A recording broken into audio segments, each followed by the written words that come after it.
O que é o monoteísta? É aquele que acredita e adora um único Deus. Politeísta, aquele que acredita e adora vários deuses. Mono, poli, tá bom? Os hebreus não eram politeístas, porque eles não adoravam vários deuses, mas também não eram monoteístas.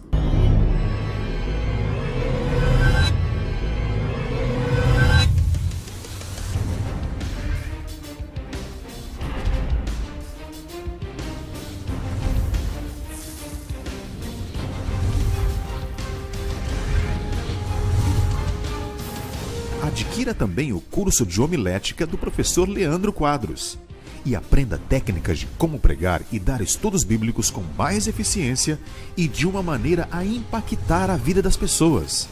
Prepare-se e prepare a sua igreja para proclamar o Evangelho de maneira sólida. Perguntas complexas simplificadas e curso de homilética do professor Leandro Quadros. Peça já o seu. Olá, Ricardo Oliveira, tudo bem? Muito obrigado pelo convite que você me fez de responder algumas perguntas aqui no seu canal e também cumprimento a todos os internautas que o seguem aí, a igreja que você frequenta.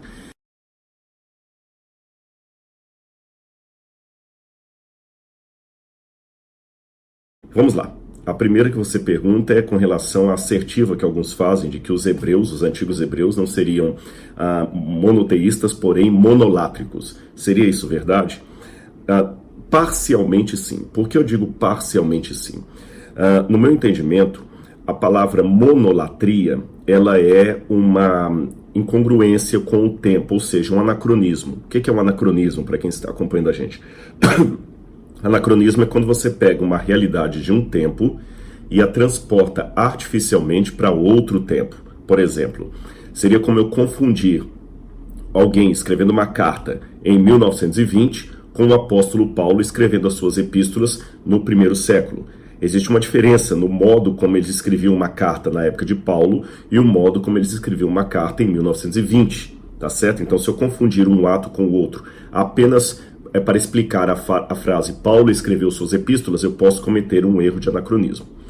O anacronismo da palavra monolatria está no sentido de que ela não existia naquele tempo, ela foi cunhada depois, e eu tenho que admitir que a palavra monoteísmo também foi cunhada depois, porém eu tenho que ver qual palavra se encaixa mais para descrever o comportamento do povo.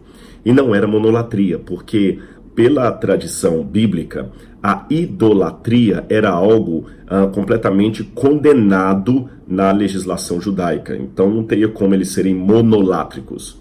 O mais correto, o mais preciso, seria descrevê-los como enoteístas. E o que é o enoteísmo? Talvez eu vá surpreender alguns aqui.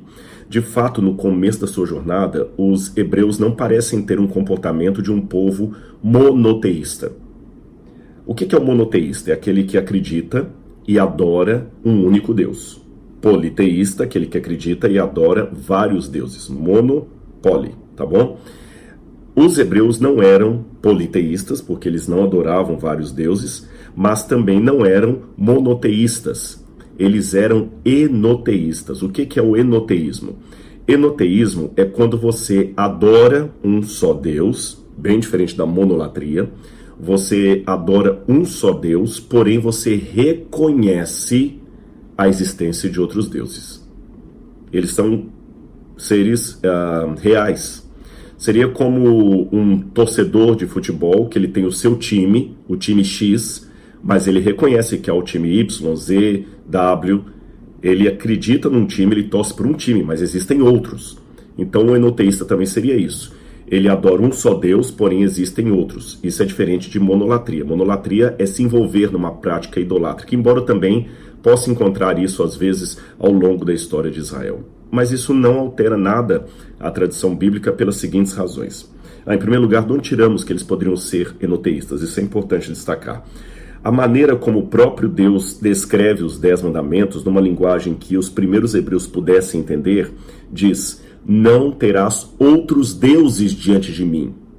Ora, fica sem sentido eu colocar uma lei que ela não tem relação nenhuma com algo que o povo possa fazer. Por exemplo, seria sem sentido eu colocar uma lei dentro de uma cidade, colocando assim, não beba a água do vaso sanitário.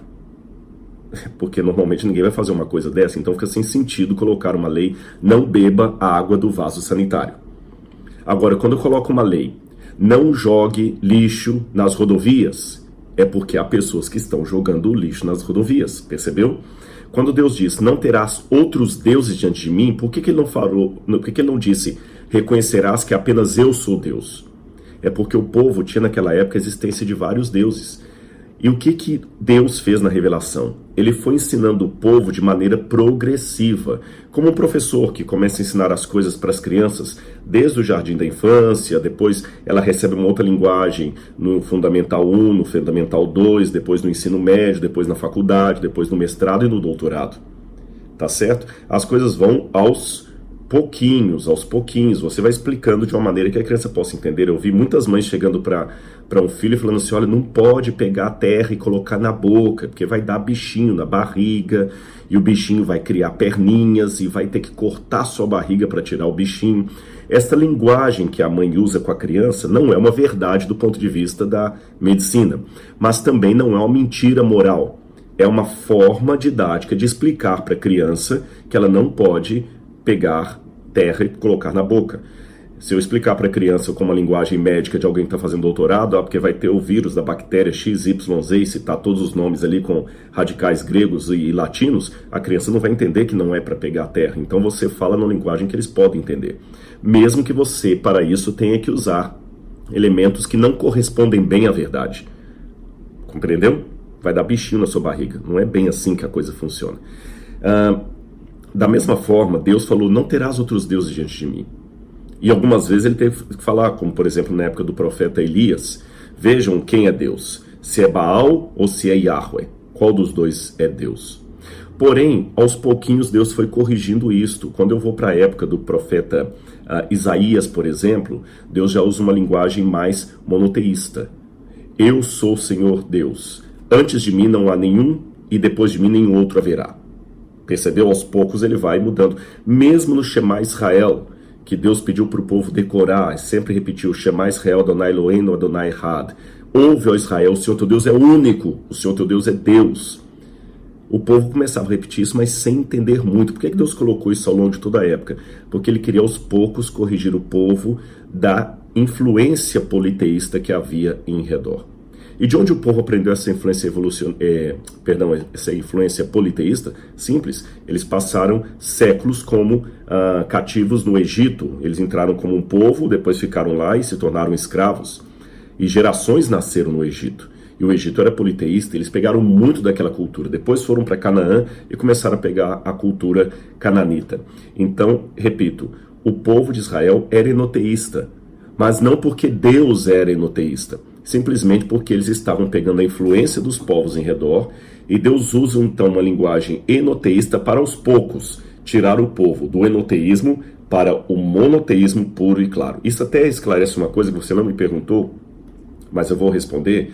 Por que a doutrina da Trindade não é tão clara no Antigo Testamento como ela é no Novo Testamento? Porque no Novo Testamento tem vários pontos. É fácil dar um estudo bíblico sobre a Trindade e sobre a divindade de Jesus no Novo Testamento. No Antigo Testamento, é possível criar ali um estudo sobre a divindade de Cristo e a Trindade no Antigo Testamento. Mas por que é mais difícil? Simples. Porque se o povo já tinha tendência para o politeísmo e para o enoteísmo, e Deus fala que, na verdade, a divindade são três pessoas, eles claramente iam entender não como uma trindade, porém como uma tríade. Eles iam ser politeístas. Então não era a época deles saberem que Deus são três pessoas e ao mesmo tempo que o Filho de Deus, o Messias, era divino. Eles não estavam prontos para isso. Por isso que quando Jesus veio no Novo Testamento, ele revelou algo que o Antigo não trazia tão explicitamente. Trazia sim, nas entrelinhas, mas não explicitamente.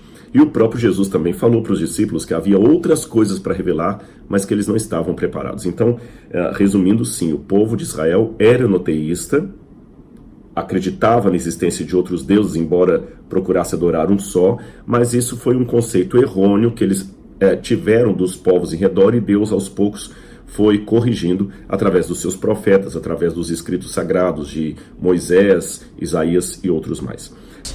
Ricardo Oliveira, proclamando as boas novas do reino. Lembre-se, a verdade sempre vence.